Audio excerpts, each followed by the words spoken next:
Hello, good people. I hope you're well. The events here in the United States have left me weary yet hopeful. So many people on the news who lived through the civil rights movement of the 60s says that it's different, and yes, it is. I gave a speech on what it was like to experience the civil rights movement through the eyes of a child. The civil unrest that has taken place during the last couple of weeks takes me back to that time, but on a different level. Yes, there are changes. And yes, some things have remained the same.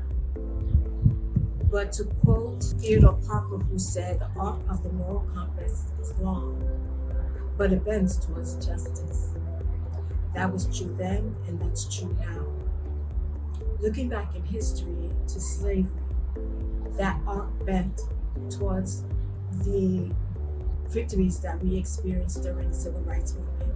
However, like progress in our lives, the arc doesn't bend in a straight line,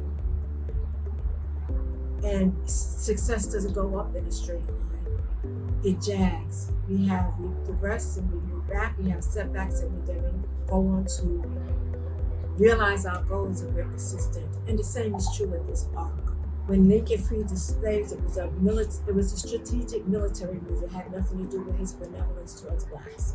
However, the arc towards more justice did swing in the right direction with Reconstruction, and then it took a step back with the dawn of the Black Codes and Jim Crow, which, by the way, was instituted by the white Southern landowners who needed to protect their economic status, and was successful through the Ku Klux Klan of dividing and conquering blacks and whites, because as a grassroots front, we were united by our economic standing, and we didn't see the color divisions on the social economic level as we do today. Fast forward to today, or even to the civil rights movement, blacks were seeking to be treated as citizens, which we are and were. So you saw among the crowds on television, there were whites dotted in the crowd, but it was predominantly black. This time, it was a good mix of people. And another thing is,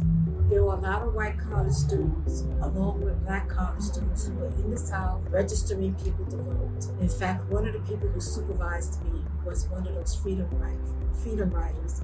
And I gave her, along with all the people who were mentions in my life who had marched in the civil rights movement, thank you cards when Obama was elected, because without their work on the ground, that would not have happened. And as much as people wanted to think we were in a post-racial society, we have to look at the divisions that the white Southerners instituted through the Klan, heal that division, and we have to tell the truth to our children in schools. We're not going to come out better if we pretend that slavery didn't exist, or we pretend that whites didn't institute racial divides that we experience today. We need to address those issues honestly and openly.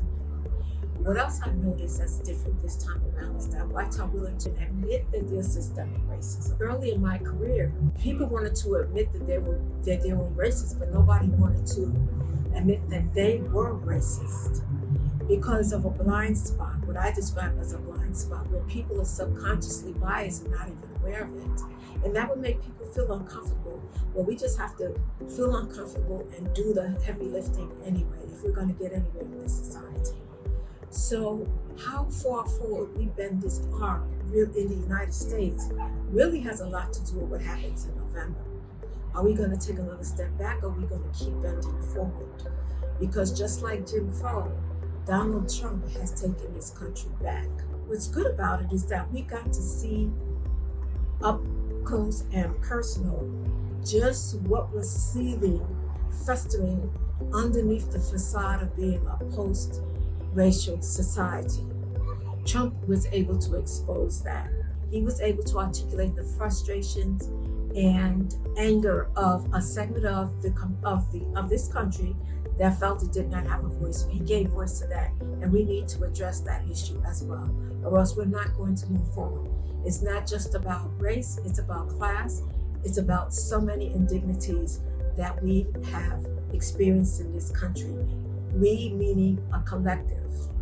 And until we can say, appreciate that Black lives do matter, all lives will not matter at all. And Salt Lake City and Buffalo police departments have proven that in their behavior this weekend. So I say all that to say, as tired as I am of seeing the setbacks, I also see the progress that has been made. With that said, I hope that this video would encourage people to get past their comfort zones so that we can move on as a nation. And to the global community, thank you for having our backs.